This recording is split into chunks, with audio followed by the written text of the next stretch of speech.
Hello students, आज हमारे पास एक क्वेश्चन है.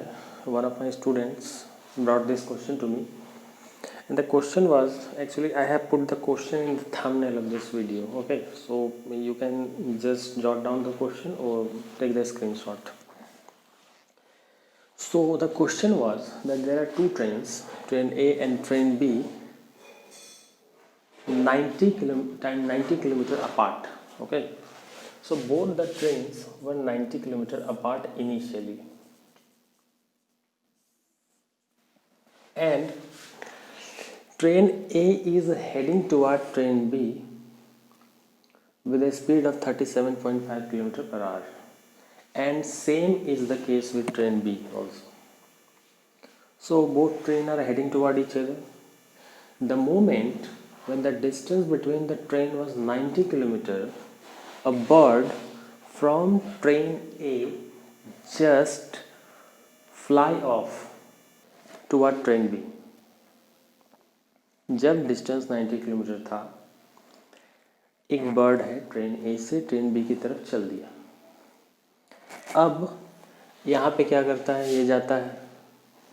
ऑब्वियसली इसकी स्पीड जो दी हुई है ये है 60 किलोमीटर पर आवर. तो ये 60 किलोमीटर पर आवर की स्पीड से ट्रेन ए से जंप लिया है. ओके, तो ट्रेन ए से जंप लिया और चल दिया ट्रेन बी की तरफ. By the time it reaches train B has already scaled some distance toward train A. उससे bird. Okay. जितनी देर में ये ट्रेन ए की तरफ बी की तरफ पहुंचने की कोशिश करेगा, उतनी देर में तो ट्रेन बी भी आगे चला आएगा. कुछ डिस्टेंस आएगा, पता नहीं कितना, लेकिन आएगा. देखेंगे कितना आता है. तो एक बार यहाँ पहुंच जाने के बाद क्या होता है कि ये यू टर्न लेता है. Bird is taking U turn और फिर से ये ट्रेन ए की तरफ जाने की कोशिश करता है. ध्यान देना है इस बात का कि ट्रेन ए और ट्रेन बी की स्पीड सेम है. कहने का मतलब है कि अभी इनके बीच का डिस्टेंस कितना है, बर्ड के और ट्रेन बी के बीच का डिस्टेंस 90 किलोमीटर है. मतलब बर्ड यहाँ जाएगा, ट्रेन बी यहाँ आएगी, दोनों मिल करके 90 किलोमीटर का डिस्टेंस ट्रेवल करेंगे. ठीक है, बर्ड यहाँ पहुँच जाती है. अब आप खुद ही सोचिए कि B कुछ डिस्टेंस यहाँ आती है. मान लेते हैं कि वो X आगे चली आई, X डिस्टेंस. तो भाई A की भी तो स्पीड उतनी है, वो भी तो X डिस्टेंस आगे चली आएगी. तो ये A जो है तब तक यहाँ पहुँच गई है. ये जो है ये भी X डिस्टेंस आगे चली आई है. ठीक है, X डिस्टेंस आगे चली आई. अब सिचुएशन ये केस 2 बन चुका है. अब ट्रेन, ये जो बर्ड है यहाँ से जब चलेगी तो वो ए की तरफ आएगी, और ए की तरफ आई, जब तक ये चल के आएगी तब तक ए भी आगे पहुँच के यहाँ आ चुका होगा. तो ए यहाँ पहुँच जाएगा और चिड़िया यहाँ पहुँच जाएगी, बर्ड. और इस टाइप का प्रोसेस रिपीट होता जाएगा. ये प्रोसेस तब तक रिपीट होता है जब तक दोनों ट्रेन एक दूसरे के को हिट ना कर दें या क्रॉस ना कर लें. तो मेरा क्वेश्चन ये है कि जब तक ट्रेन एक दूसरे को क्रॉस करते हैं, बर्ड ने इस तरीके से आते जाते कितना डिस्टेंस ट्रैवल कर लिया है, ये है क्वेश्चन. तो इसका सॉल्यूशन ऐसे है. मैंने देखिए इसका सॉल्यूशन बहुत गलत सॉल्यूशन लोगों को देखा है बताते हुए. लोगों ने बहुत गलत सॉल्व किया है इसको. आप खुद ही सोचिए. रिलेटिव वेलोसिटी में क्या होता है कि जब आपको याद होगा, बॉलर क्या करता है, वो दौड़ के आता है, बॉलिंग करता है, दौड़ के बॉलिंग करता है. बेवकूफ़ तो नहीं है दौड़ के बॉलिंग करेगा, खड़े भी कर सकता है. ऐसे करके क्या करेगा, ऐसे खड़े होकर हाथ घुमा के ऐसे फेंक देगा. क्यों दौड़ता है?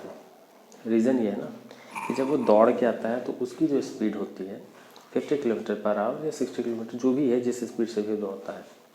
एक शॉर्ट रन होता है, काफ़ी फास्ट दौड़ता है, और आके फिर अपना हाथ घुमाता है. इससे क्या होता है कि हाथ का जो रोटेशनल स्पीड है और उसके दौड़ने की स्पीड दोनों ऐड हो जाती हैं, और बॉल को ज़्यादा स्पीड से वो फेंक पाता है. यही चीज़ यहाँ पे है.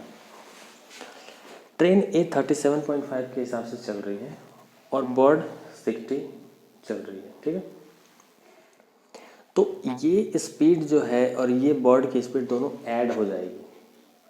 अगर क्वेश्चन में स्पेसिफिकली ये बोल दे कि ये 60 किलोमीटर जो है ये ग्राउंड के रिस्पेक्ट में है, तो हम ये ऐड नहीं करेंगे। लेकिन क्योंकि बोला है कि इसने ट्रेन से fly of from the train, train से जंप लिया है, मीन्स ये 37.5 किलोमीटर भी बर्ड की स्पीड में ऐड होगी। और बर्ड का जो नेट स्पीड हो जाएगा, स्पीड ऑफ बर्ड जो है वो होगा 60 + 37.5 मीन्स 97.5 किलोमीटर पर आवर। ठीक है। अब ट्रेन भी इधर आ रही है उतने ही स्पीड से, तो दोनों के बीच का डिस्टेंस है 90, मतलब रिलेटिव डिस्टेंस है 90। और रिलेटिव स्पीड, क्योंकि जब दो चीज़ पास आती हैं तो रिलेटिव स्पीड ऐड होता है, स्पीड बढ़ जाता है ना। रिलेटिव वेलोसिटी अगर आपने नहीं पढ़ा है तो जाके पढ़िए एनसीईआरटी में या जो भी साइंस बुक्स में। दो चीज़ें जब एक दूसरे के अपोजिट डायरेक्शन में आ रही हैं तो रिलेटिव वेलोसिटी ऐड होता है। तो यहाँ भी क्या होगा कि रिलेटिव वेलोसिटी जो होगा वो बर्ड का, क्योंकि यहाँ पे पहले बर्ड और हम ट्रेन बी को ले रहे हैं, तो सेकंड वाले केस में बर्ड और ट्रेन ए को लेंगे। ठीक है। तो यहाँ रिलेटिव वेलोसिटी होगी 97.5 + 37.5 मतलब 135 किलोमीटर पर आवर। ये मैंने आपको बता दिया। अब रिलेटिव वेलोसिटी इतना है दोनों के बीच में, शुरू का केस याद कीजिए, इसको भूल जाइए, इसको भूल जाइए। ये एक्स डिस्टेंस तो बाद में देखेंगे कब तक आती है। अभी का केस देखिए, बर्ड जब चलना शुरू करती है, ट्रेन जब चलना शुरू करता है बी, दोनों के बीच का डिस्टेंस कितना है 90 किलोमीटर। मतलब बर्ड और ट्रेन दोनों मिल करके 90 किलोमीटर का डिस्टेंस ट्रैवल करेंगे मिल करके। तो दोनों के बीच का जो रिलेटिव डिस्टेंस है, डिस्टेंस रिलेटिव, वो है 90 किलोमीटर। तो 90 किलोमीटर का डिस्टेंस ट्रैवल करने के लिए रिलेटिव डिस्टेंस इस रिलेटिव वेलोसिटी से कितना टाइम लगेगा, तो हम टाइम कैलकुलेट करते हैं। तो टाइम लगेगा डिस्टेंस बाय स्पीड 90/135 मतलब 2/3 आवर, 2/3 मतलब 2/3 आवर लग जाएगा। अब देखिए हमारा फाइनल टारगेट क्या है, हमारा फाइनल टारगेट है बर्ड ने कितना स्पीड कितना डिस्टेंस चला है। एक बार ऐसे जाएगी, फिर वापस आएगी, फिर ऐसे, उसका डिस्टेंस लगातार कम होता जाएगा। तो ये पूरा क्वेश्चन ज्योमेट्रिक प्रोग्रेशन से बनता है। बताऊंगा ज्योमेट्रिक प्रोग्रेशन क्या होता है।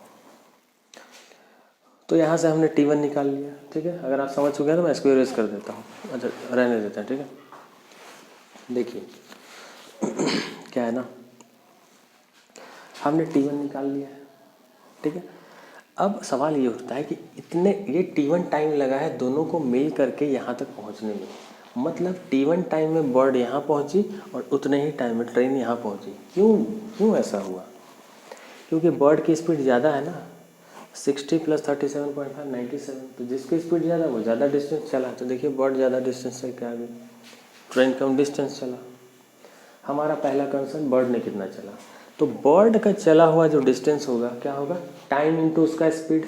तो हम उसका जो डिस्टेंस है D1, पहला केस में जो डिस्टेंस है वो निकालने जा रहे हैं, जो कि बर्ड की स्पीड है 97.5 और उसने जो टाइम लिया अभी हमने कैलकुलेट किया कि इसने यहाँ से यहाँ आने में और इसने यहाँ से इस पॉइंट पे आने में सेम टाइम लिया है। ठीक है। तो इससे हम 32 इसको कैलकुलेट कीजिएगा तो 65 किलोमीटर आ जाएगा। तो पहला डिस्टेंस वो मिल गया। अब ऑप्शन देखिए इस क्वेश्चन का ना ऑप्शन ही गलत है, इस क्वेश्चन का ऑप्शन गलत है। जो थंबनेल में लगाया है ना क्वेश्चन, इसको देखिएगा, इसका ऑप्शन गलत है। आंसर फाइनली 117 आएगा, मैंने प्री कैलकुलेट करके रख लिया पहले ही। लेकिन मैं आपको बताता हूँ कैसे सॉल्व किया जाता है ऐसा क्वेश्चन। पहला केस कंप्लीट, पहला केस खत्म, मतलब पहले केस में बर्ड यहाँ से यहाँ उछल के आ गई। अब ट्रेन बी यहाँ पे आ चुकी है और आपको पता है कि दोनों ट्रेन तो रुकेगी नहीं, ट्रेन तो चलती रहेगी। तो ट्रेन बी अगर यहाँ से x आगे आई है तो ये भी तो यहाँ से x आगे आ जाएगी। ट्रेन ए यहाँ तक आ चुकी है। ठीक है। तो ट्रेन ए यहाँ आ गई। अच्छा ये कितना आगे आई, तो वो कितना आगे, टाइम तो दोनों ने सेम लिया था ना। इसने 2/3 यहाँ से यहाँ आने में लिया, इसने 2/3 यहाँ से यहाँ आने में लिया। आवर 2/3 आवर बर्ड ने बी तक यहाँ इस पॉइंट तक आने पे लिया और बी ने भी 2/3 आवर यहाँ आने में लिया। तो हमने तो बर्ड का तो कैलकुलेट कर लिया ना D1। ट्रेन बी ने कितना चला, तो ट्रेन बी का हम कैलकुलेट करते हैं। तो ट्रेन बी ने जो चला है डिस्टेंस वो है 25 किलोमीटर। कैसे? इसकी स्पीड इंटू 2/3, तो 37.5 इसकी स्पीड है और 2/3 आवर। देखिए कैलकुलेट करके, अगर आप कैलकुलेट करेंगे तो 3 से कैंसिल आउट हो जाएगा। 3 1 जा 3, 3 2 जा, ठीक है, 12.5 आएगा। और फिर 12 इससे कट हो जाएगा 12.5 टाइम्स में 12.5 2 जा 25 होता है। मतलब ये यहाँ से यहाँ तक उस टाइम में ये 25 किलोमीटर आगे आ चुकी है। और क्योंकि ये 25 आई है तो इसका भी तो स्पीड सेम है, तो ये भी 25 आएगी आगे। अब देखिए क्या है, पहले डिस्टेंस था 90, ये 25 यहाँ चल के आ गई, ये भी 25 चल के आ गई, टोटल 50 चल लिया दोनों ने। तो 90 में से 50 गया तो बचा 40। मतलब अब इन दो ट्रेन के बीच का जो डिस्टेंस है वो है 40 किलोमीटर। ठीक है, तो हमारे पास अब बिल्कुल एक नया फिगर होगा। अभी जो कैलकुलेशन हमने बर्ड को लेके किया है ना, सेम कैलकुलेशन हम 40 किलोमीटर के लिए करेंगे। ठीक है, तो हमारे पास अब बिल्कुल नया केस होगा। हम पुराना सारा डेटा हम इरेज कर देते हैं, जो भी पुराना डेटा है हम इरेज कर देते हैं ताकि आपको अच्छे से समझ में आए। स्पीड ट्रेन की उतनी ही रहेगी। ठीक है, हमने ये पूरा पुराना वाला इरेज कर दिया। हमें ये भी पता चल गया है 25 आगे आएगी। ठीक है, 90 भी हटा देते हैं, इसको भी हटा देते हैं। अब क्योंकि आपको पता है कि बर्ड यहाँ पर बर्ड शुरू में थी और ये उड़ करके यहाँ आ चुकी थी, तो बर्ड तो अब यूटर्न ले रही है और बर्ड फिर से उड़ करके, इन दोनों के बीच में डिस्टेंस है 40, बर्ड फिर से उड़ करके यहाँ आएगी। बर्ड जब तक यहाँ आएगी ट्रेन यहाँ आ चुकी होगी, और अगर ये जितना आगे यहाँ आई है ये ट्रेन भी आगे उतना ही आ जाएगी। ठीक है, तो सवाल ये है अब इनके बीच का रिलेटिव डिस्टेंस है 40। मतलब पहले रिलेटिव डिस्टेंस कितना था, 90 था, अब हमारे पास है 40। बर्ड का स्पीड अभी भी उतना ही है, क्योंकि बर्ड यहाँ से भी जब फ्लाई ऑफ करेगी ना तो उसके पास अपनी स्पीड 60 और ट्रेन की स्पीड 37.5 ऐड हो जाएगी, तो उसकी स्पीड तो 97.5 रहेगी।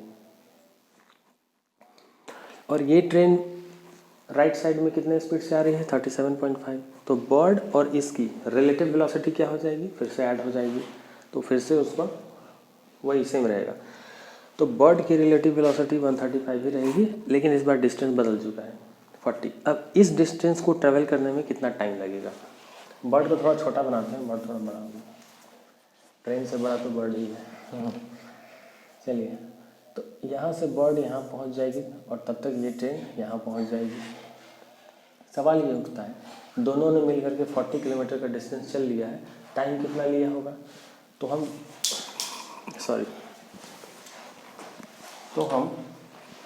केस 2 में आते हैं। पहले केस का टाइम था 2/3 आवर, केस 2 में कितना है, डिस्टेंस है 40, रिलेटिव डिस्टेंस है 40, स्पीड क्या है, स्पीड तो अभी भी 135 है, डिवाइड कर दिया। इसको कैलकुलेट कीजिएगा तो 8/27 आएगा। अब बड़ा कमाल का है, देखिए ध्यान से। 8/27 को हमने 2/3 इंटू 4/9 में तोड़ लिया। क्यों मैंने ऐसा किया, क्योंकि हमारे पास पहले केस में टाइम था 2/3, तो इस केस में भी हमने जानबूझ के 2/3 इंटू 4/9 में ब्रेक किया, ताकि 2/3 का एक पैटर्न मिलता रहे हमें। ये 2/3, ये 2/3 और साथ में एक 4/9 आएगा, 4/9 आता जाएगा, देखते हैं। तो हमें पता चल गया भाई कि ये बर्ड इस बार जो टाइम लेने वाली है और ये ट्रेन यहाँ से यहाँ टाइम लेने वाला है वो है 2/3, मतलब 8/27 आवर लेने वाली है। ये आवर में है। तो अगर इसको इतना टाइम लगा बर्ड को यहाँ से यहाँ तक आने में और ट्रेन को यहाँ से यहाँ तक आने में, तो मेरा पूछना है कि बर्ड यहाँ से यहाँ कितना आ गई, कितना डिस्टेंस चला उसने। देखिए पहले केस का डिस्टेंस हमने निकाल लिया, अब ये डिस्टेंस निकालेंगे। तो बर्ड ने जो डिस्टेंस निकाला वो उसकी स्पीड कितनी थी, 97.5। उसकी स्पीड कितनी थी, 97.5। टाइम इस बार कितना लिया है, 2/3 इंटू 4/9, उसको मल्टीप्लाई कर देते हैं हम। अभी आपने ऊपर में क्या कैलकुलेट किया था, 97.5 इंटू 2/3 आपको 65 देता है। तो फिर ये 97.5 और 2/3 को ही हम 65 लिख देते हैं ना, और 4/9 को एज इट इज़ रहने देते हैं। तो ये हमारा डिस्टेंस आ गया। अब देखिए कमाल की बात है, पहले केस में 65 है, दूसरे केस में जो डिस्टेंस आया है वो 65 इंटू 4/9 है। पहले केस का टाइम था 2/3, दूसरे केस का टाइम था 2/3 इंटू 4/9, तो देख रहे हैं 4949 आएगा अभी। अब देखिए सेकेंड केस कंप्लीट। अब फिर से हमें पता करना होगा कि ये जो 8/27 या 2/3 इंटू 4/9 आवर था ना, इसमें ये ट्रेन कितना आगे आ गई। मान लेते हैं कि ये ट्रेन यहाँ से यहाँ तक x चल के आ गई, तो भाई इतने ही टाइम में ये भी तो यहाँ पर आगे आ जाएगी और ये भी तो x आगे ट्रेवल कर लेगी। तो शुरू में डिस्टेंस था यहाँ से यहाँ तक 40, अब दोनों x आगे आ गए हैं, जो भी आएंगे तो देखते हैं कितना आगे आएगी। तो हम फिर से distance travel by train A calculate कर लेते हैं। तो ट्रेन ए ने कितना चला होगा, तो डिस्टेंस ट्रेवल बाय ट्रेन ए जो है ना, वो उसकी स्पीड 37.5 इंटू टाइम 2/3 इंटू 4/9, ठीक है, देख रहे हैं आपको दिख रहा होगा। अब इसको जब आप कैलकुलेट करिएगा 2/3 इंटू 4/9, तो इसको कैलकुलेट करने के बाद ये आता है 25 इंटू 4/9। मैंने जानबूझ के इसको इस तरीके से ब्रेक किया है। देखिए 37.5 इंटू 2 कीजिएगा ना, तो 37.5 इंटू 2 75 आ जाता है, बाई 3 और 4/9 मल्टीप्लाई कर दिया। जानबूझ के मैंने इसको 25 में ब्रेक किया। अब 25 4 जा होता है 100, ठीक है, तो ये हमको 25 इंटू 4/9 मिल गया। मतलब कि ट्रेन ए ने जो x डिस्टेंस चला है ये क्या है, ये है 25 इंटू 4/9। बड़ा कमाल है। देखिए कमाल ये है ना कि पहली बार में जो ट्रेन ए ने चला था डिस्टेंस वो 25 था, ट्रेन बी ने चला था 25 था। इस बार जो ट्रेन ए ने डिस्टेंस चला है वो 25 इंटू 4/9 थे। फिर से देखिए 4/9 आ रहा है, 4/9 रिपीट हो रहा है, तो ये 4/9 बड़ा क्रूशियल होने वाला है, 4/9। अब ट्रेन ए ने 25 इंटू 4/9 चल लिया। अगर हम 100/9 उसको लिख सकते हैं, लेकिन जानबूझ के मैंने नहीं लिखा। अब ट्रेन बी ने भी तो उतना ही चला होगा। क्यों? क्योंकि ट्रेन ए जितना स्पीड है ट्रेन बी के पास भी उतना ही स्पीड है, तो ये भी जो है फिर से 25 इंटू 4/9 मतलब 100/9 किलोमीटर ही चल रही है। तो ट्रेन बी भी 25 इंटू 4/9 मतलब 100/9 किलोमीटर चली। दोनों ने मिल के कितना चल लिया, तो दोनों ने मिल के 100/9 प्लस 100/9 200/9 चला। कितना चला? 200/9। ठीक है, शुरू में इनके बीच का डिस्टेंस था, अभी अभी हमने 40 लिया था। डिस्टेंस क्या था? 40। अगर इनके बीच का डिस्टेंस था 40, ये शुरू में ट्रेन यहाँ थी, एक ट्रेन यहाँ था, अब ट्रेन चल के यहाँ आ चुकी है, दूसरा ट्रेन चल के यहाँ आ चुकी है। ये कितना आगे आ गई, कितना आगे आ गई थी? डी ए 100/9 मतलब 25 इंटू 4/9। ये कितना आ गया यहाँ से? ये भी है 25 इंटू 4/9। तो ये 40 में से 40 में से हमको ये दोनों ऐड करके फिर से घटाना होगा। तो हम घटाते हैं। देखिए यहाँ पर घटा के रखा है मैंने कि डी ए और डी बी को मैंने ऐड कर दिया। तो ऐड करने का मतलब सीधा 2 टाइम्स हो जाएगा ना, तो 2 टाइम्स मैंने कर दिया क्योंकि दोनों डिस्टेंस सेम था। अब इसको आप घटाएंगे 40 से। अब जो नया डिस्टेंस दो ट्रेन के बीच में आ चुका है, चिड़िया जो है, नया जो सिचुएशन क्रिएट हुआ है, बर्ड वापस से ट्रेन ए के ऊपर आके बैठ चुकी है। नया सीन कुछ ऐसा है, बर्ड वापस से ट्रेन ए के ऊपर आके बैठ चुकी है और वो ट्रेन बी की तरफ जाएगी। ये ट्रेन बी है, वो ट्रेन ए है, ठीक है। और इनके बीच में जो नया डिस्टेंस है वो 40 माइनस दिस डिस्टेंस है, ये दोनों डिस्टेंस का सम। तो वही मैंने किया है, इन दोनों को ऐड करके पहले एक डिस्टेंस निकाल लिया और जो न्यू डिस्टेंस है, ये न्यू डिस्टेंस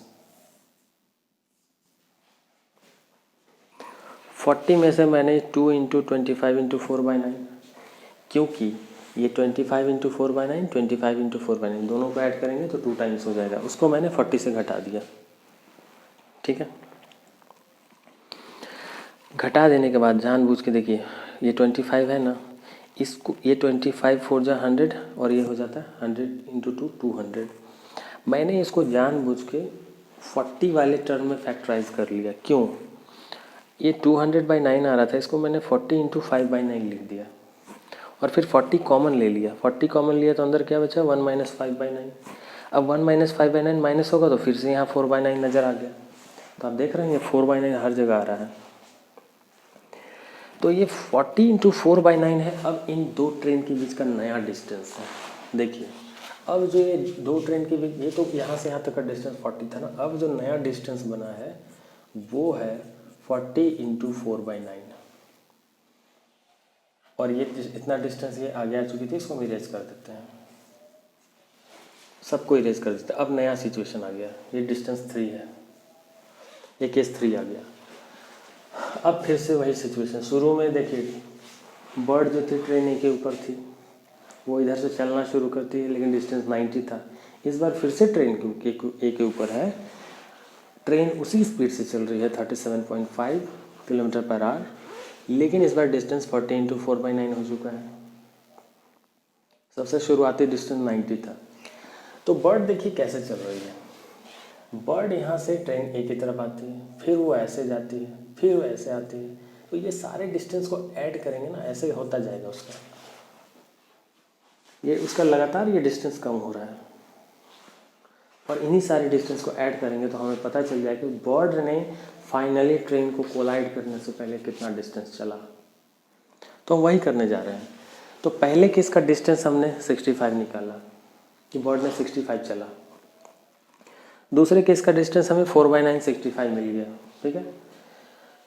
तीसरे केस का डिस्टेंस अब हम निकाल, अब नया डिस्टेंस क्या है 40 इंटू 4/9। अब ये बर्ड यहाँ से यहाँ आएगी और ये ट्रेन यहाँ से यहाँ आ जाएगी, दोनों मिलकर कितना डिस्टेंस साथ में चल लेंगे। ठीक है, शुरू में रिलेटिव डिस्टेंस 90 था, फिर रिलेटिव डिस्टेंस 40 हुआ, अब रिलेटिव डिस्टेंस 40 इंटू 4/9 हो गया है। तो इस बार रिलेटिव डिस्टेंस 40 इंटू 4/9 हो चुका है, लेकिन बर्ड की स्पीड तो वही रहने वाली है 97.5, ट्रेन की स्पीड तो वही रहने वाली है, तो दोनों का रिलेटिव स्पीड 135 हो जाएगा। तो अब थर्ड केस का टाइम निकालेंगे, तो distance divided by speed, 40 into 4/9 divided by 135। इसको सॉल्व करेंगे तो आपको जो टाइम मिलेगा देखिए बड़ा मस्त आ रहा है। पहले में 2/3 आया, दूसरे में 2/3 इंटू 4/9 आया, तीसरे में 2/3 इंटू 4/9 इंटू 4/9 आया, मतलब 4/9 का स्क्वायर आ गया।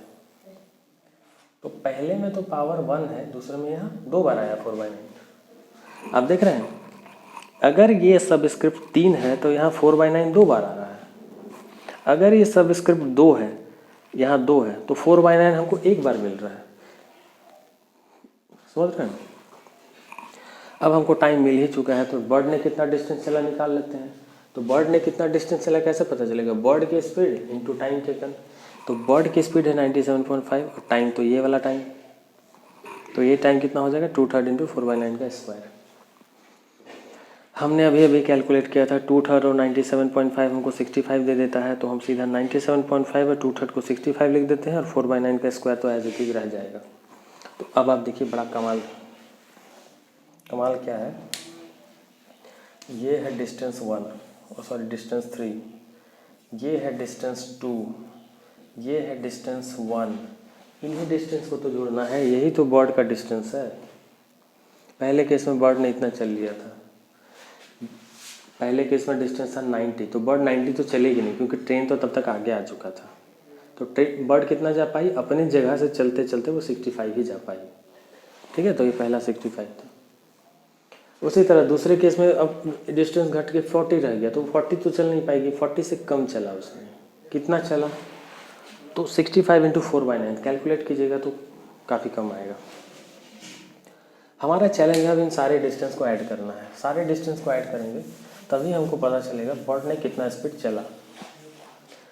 तो बर्ड का चला हुआ स्पीड क्या हो जाएगा, D1 D2 D3 D4 D5 infinity तक सबको ऐड करते हैं। D1 है 65, D2 है 65 इंटू 4/9, D3 है 65 into 4/9 whole square plus plus plus so on. कमाल की बात है, ये इसको बोलते हैं ज्योमेट्रिक प्रोग्रेशन। और ये ऐसे आप ऐड नहीं कर सकते, मैं अभी बताऊंगा तब आप ऐड कर सकते हैं। ठीक है, तो देखिए जो बच्चे क्लास 11 में फर्स्ट टाइम आए हैं, जो मैथमेटिक्स बैकग्राउंड से नहीं है, उनके लिए मैं बताता हूँ। इसको मैं इरेज कर लेता हूँ, अगर नोट डाउन करना है तो वीडियो पॉज करके कर सकते हैं।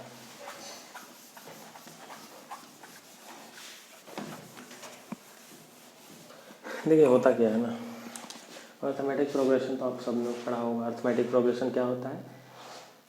एक अर्थमेटिक प्रोग्रेशन होता है, बहुत सारे टर्म होते हैं, उनके बीच का गैप सेम होता है। जैसे 2 है, फिर 4 है, फिर 6 है, फिर 8 है। हर कंसेक्यूटिव नंबर का गैप कितना है? 2 है। इसको बोलते हैं कॉमन डिफरेंस। तो अर्थमेटिक प्रोग्रेशन आपने पढ़ा था, वो कुछ इस तरीके का होता था। a plus D, a plus 2d, dot dot dot ऐसा चलता जाता था। यहाँ कुछ अलग होगा। यहाँ पे पहला टर्म होगा a, दूसरा टर्म होगा ar, तीसरा टर्म होगा ar², चौथा टर्म होगा ar³ and so on. nth term क्या हो जाएगा? ar⁻n-1। अब ध्यान दीजिएगा, अर्थमेटिक प्रोग्रेशन जब आप पढ़ते थे तो अगर ये दूसरा टर्म है तो यहाँ 1 नज़र आता था, ये सेकंड टर्म था। अगर ये सेकंड है तो यहाँ पे 1 नज़र आता था, और ये थर्ड टर्म है तो यहाँ पे 2 नज़र आता था। एक कम नज़र आ रहा है। उसी तरह इसमें भी देखिए, ये फर्स्ट टर्म है, ये सेकंड टर्म है तो यहाँ r⁻1 है, ये थर्ड टर्म है तो यहाँ r⁻2, यहाँ भी एक कम नज़र आ रहा है। ठीक है, इसको ज्योमेट्रिक प्रोग्रेशन बोलते हैं। ज्योमेट्रिक प्रोग्रेशन की खासियत ये होती है कि सेकंड टर्म मतलब टर्म 2 और टर्म 1 का जो रेशियो होता है वो बराबर होता है टर्म 3 और टर्म 2 के रेशियो के।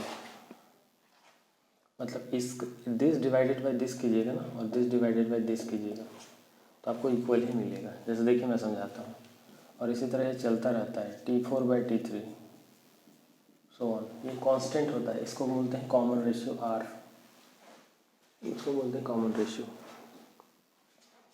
यहाँ पे ध्यान दीजिए एक बात, इसको इससे डिवाइड करते हैं तो आप AR को डिवाइड कीजिए A से, A कैंसल आउट, क्या बचा? R बचा। इसको इससे डिवाइड कीजिए, AR² से को AR से डिवाइड किया हमने, क्या बचा? A कैंसल आउट और एक R कैंसल आउट, क्या बचा? R बचा। इसी तरह इसको डिवाइड कीजिए, AR³ divided by AR², 2 cut जाएंगे, 1 बस R बचा। देख रहे हैं सबका कॉमन रेशियो R आ रहा है। इसको कहते हैं ज्योमेट्रिक प्रोग्रेशन। तो सवाल ये है कि जब इन सारे ज्योमेट्रिक प्रोग्रेशन को आप ऐड करेंगे, और देखिए यही चीज़ हमारे यहाँ भी तो है, आप इसको इससे डिवाइड करके देखिए, 65 कट जाएगा, 4/9 बचेगा। इसको इससे डिवाइड करके देख लीजिए, 65 कटेगा, एक 4/9 कट जाएगा, एक 4/9 बच जाएगा।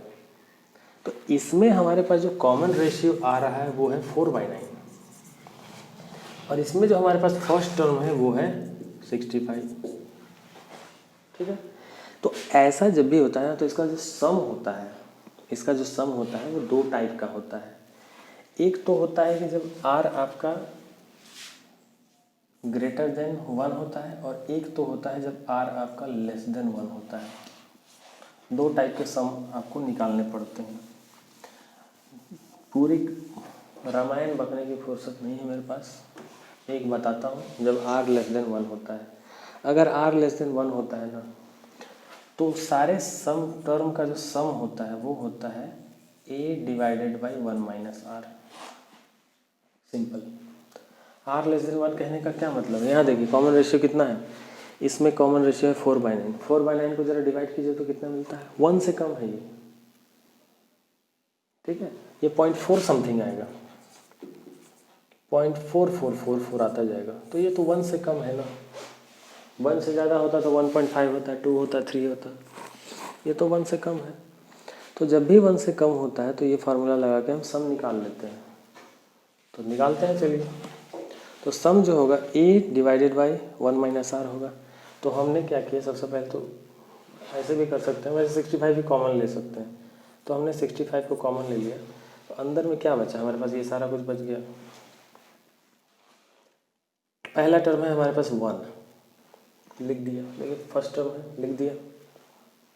कॉमन रेशियो हमारे पास 4/9, तो 1 - 4/9 लिख दिया। 1 - R, R common ratio, R stand for ratio. अब इसको सॉल्व कर देंगे तो ये यहाँ जाएगा, 4 माइनस होगा तो ये 5 बन जाएगा, 9 ऊपर चला जाएगा तो 9/5 बन जाएगा, और इसको जब आप कैलकुलेट करेंगे तो 117 आ जाएगा। तो ये है इसका सॉल्यूशन। अंधा भी देख के बता सकता है ना कि देखिए बहुत सारे 1-2 वीडियोस मैंने देखे हैं, कुछ टीचर आर्गुमेंट भी करते हैं, कुछ टीचर का सॉल्यूशन मैंने देखा है। जिस बच्चे ने मेरे पास ये क्वेश्चन लेके आया उसके टीचर ने इसको बहुत अजीब तरीके से सॉल्व किया था। गलत है। आप खुद ही सोच सकते हैं कि पहले केस में तो 65 क्रॉस करेगा ना, 65 डिस्टेंस चलेगा। देखिए समझाता हूँ। अगर ट्रेन यहाँ पर थी, दूसरा ट्रेन यहाँ पर था, बीच में है 90, वो यहाँ से बर्ड यहाँ तक आती है और यहाँ से यहाँ तक आता है, ठीक है। तो क्योंकि बर्ड की स्पीड ज़्यादा है तो इतना तो तय है कि ये ज़्यादा डिस्टेंस चल रही है। ट्रेन नए पोजीशन पर जब यहाँ पहुँचती है और ये ट्रेन जब नए पोजीशन पर यहाँ पहुँचती है, क्योंकि ये यहाँ पहुँचेगी, ये अगर यहाँ नहीं पहुँचती तो ये बर्ड कैसे इसके ऊपर आती, तो बर्ड इसके ऊपर आके विराजमान है, ठीक है। नया डिस्टेंस इनके बीच में अभी अभी याद होगा हमने 40 निकाला था, क्योंकि ये यहाँ 25 आगे चली आई और ये यहाँ भी 25 आगे चली आई। तो आपको खुद ही सोचना चाहिए ना कि जब ट्रेन आगे आ रही है बर्ड इसको तो कवर कर ही रही है, प्लस ये 40 भी तो कवर कर रही है, तो यहीं पे तो 65 हो जाता है। 65 तो इतना ही में इसने कवर कर लिया, तो आंसर तो 65 से ज़्यादा ही होगा। तो ऑप्शन गलत है, इस क्वेश्चन का ऑप्शन ही गलत है, 117 होगा, ठीक है। आप क्रॉस चेक कर लीजिए, किसी टीचर से बनवा लीजिए, ठीक है। हाँ, अगर आप इसको 40 और फिर नया डिस्टेंस 40 × 4/9 होगा, इसको आप ऐड कर रहे हो तो आप बहुत जो doing the biggest mistake of the physics, you know. So it's up to you, अब क्या करना चाहते हैं क्या नहीं, ठीक है। This is the final solution and I take the guarantee of this solution that this is full proof. Thank you.